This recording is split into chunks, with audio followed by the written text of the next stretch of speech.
곰브리츠는 미술사의 대가입니다. 곰브리츠는 학위 논문을 마무리하던 당시에 한 친구의 어린 딸과 편지를 주고받은 적이 있는데 할아버지가 도대체 뭘 하고 있는지 몹시 궁금해하는 아이를 위해서 곰브리츠는 학위 논문 주제를 편지 형식으로 알아듣게 설명해 주었습니다. 곰브리츠는 하루에 한 챕터씩 쓰기 시작했고 서양 미술사라는 책의 저자이기도 하죠. 딴 얘기지만 서양 미술사라는 책을 얘기하니까 제가 예전에 병원에 갔었는데 그 의사분이 여성이었는데 그분의 데스크 뒤쪽에 책장이 있었는데 그 책꽂이에 곰브리치의 서양 미술사가 있는 거예요. 그래서 굉장히 반가웠습니다. 아무튼 곰브리치는 자기 친구의 딸을 위해 알아듣기 쉽게 기술했던 책이 바로 이 세계사의 개괄적인 입문서였던 곰브리치 세계사입니다. 곰브리치는 당시에 빈 대학의 박사학위를 가지고 있었지만 직장이 없었고 가게가 경제적으로 굉장히 어려운 시기에 원고 첨탁으로 어린이를 위한 영국 역사책을 독일어로 출판하려고 하는데 한번 검토해 달라고 부탁을 받았어요.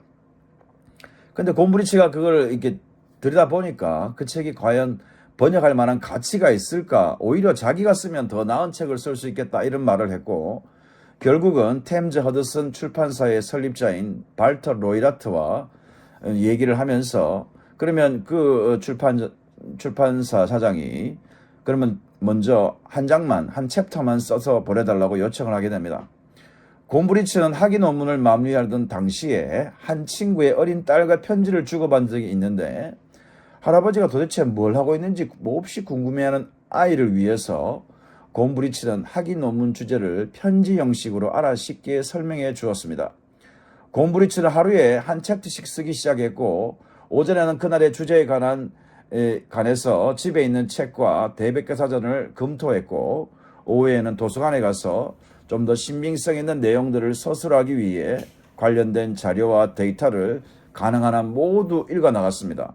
그리고 밤에 와서 자료 정리와 집필에 시간을 할애했죠. 그렇게 해서 이 책이 나오게 되었습니다. 곰브리치 세계사의 예일대 특별판이라고 합니다. 참 인생은 이러한 우연한 기회를 통해서 대박이 터뜨리는 묘미가 있는 것 같아요. 이렇게 쓰여진 책이 베스트셀러 그리고 스테디셀러가 되었던 것입니다. 대부분의 사물은 전문 용어를 사용하지 않더라도 총명한 아이라면 누구라도 이해할 수 있도록 단순한 단어로 설명할 수 있어야 한다. 곰브리츠는 정말 그런 책을 써버렸어요. 1936년에 발간되자마자 굉장한 폭평을 받았고 비평가들은 저자가 경험이 풍부한 교사일 것이다 라고 짐작했지만 책은 얼마 후에 5개국으로 번역되었고 그때 곰브리츠는 영국에 거주했습니다.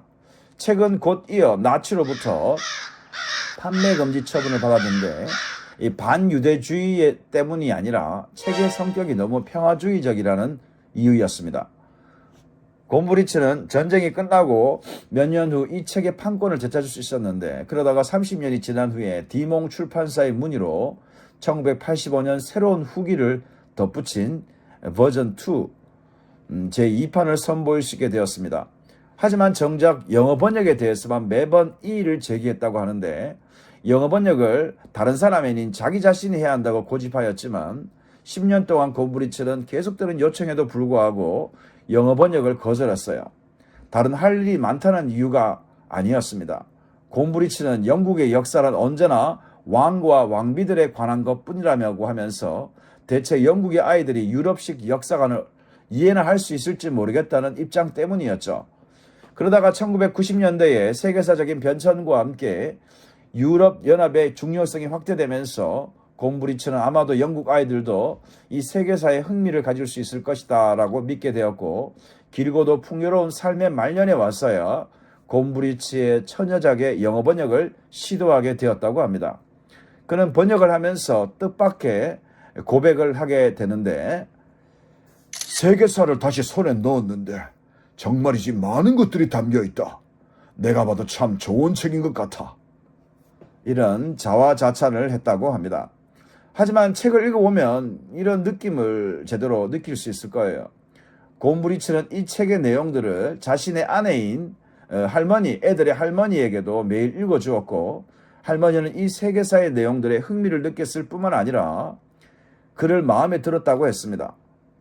들어했다고 했습니다. 그렇게 해서 이 책이 완성되었고 할머니는 이 세계사의 낭독 시간을 잊을 수 없는 추억으로 회상하였다고 합니다.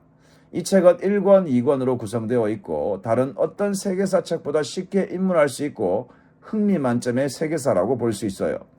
다소 아쉬운 것은 1차 세계대전까지의 이야기를 다루고 그리 마무리되었다는 점인데 물론 그가 나중에 책을 증보하면서 2차 세계대전을 다루기도 했습니다. 이 책의 특징은 무엇보다 흥미 만점의 쉬운 역사를 설베이할 수 있는, 개괄할 수 있는 책이고 전문적인 역사학도나 고급 소양의 역사 지식을 얻기를 원하는 사람에게는 좀 너무 쉽다 이런 생각을 할 수 있지만 비전문적인 역사 관심자들에게는 역사에 입문할 수 있는 역사의 구미를 한껏 당길 수 있게 하는 금쪽 같은 책이 아닐까 싶은데 제가 예전에 디트리 슈바니처의 사람이 알아야 할 모든 것 교양이라는 책이 있는데 그 책을 읽으면서 굉장히 두꺼워요. 하드커버. 역사에 대한 불화살을 당기게 되었습니다. 그 책은 분명 역사서가 아니고 저자 또한 역사학자가 아니라 영문학자이지만 그 책, 교양이라는 책에서 추천한 책이 바로 역사에 대한 개괄서 곰브리치 세계사였죠. 이 책은 청소년들이 읽어도 아주 알기 쉬운 책인데 한 번 더 읽고 싶은 충동이 있는 재미난 책입니다. 강력 추천합니다. 미술사와 예술 심리학의 대가 곰브리치가 보여주는 탁월한 세계사적인 통찰, 일독을 권해보고 싶습니다. 물론 쉽고 잘 읽혀지기 때문에 전문적인 깊이는 기대할 수 없을 것입니다. 하지만 앞에서 말한 대로 세계사의 설베이, 개괄서로 추천한다는 의미죠.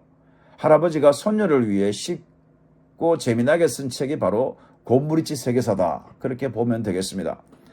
조부모나 부모가 자녀들을 위해 쓴 책들이 종종 책이 출판되어 베스트셀러나 스테디셀러가 되는 경우가 있는데 곰브리치 세계사는 친구 딸을 위해 쓴 책이지만 네루가 쓴 세계사 편력도 그런 경우였습니다.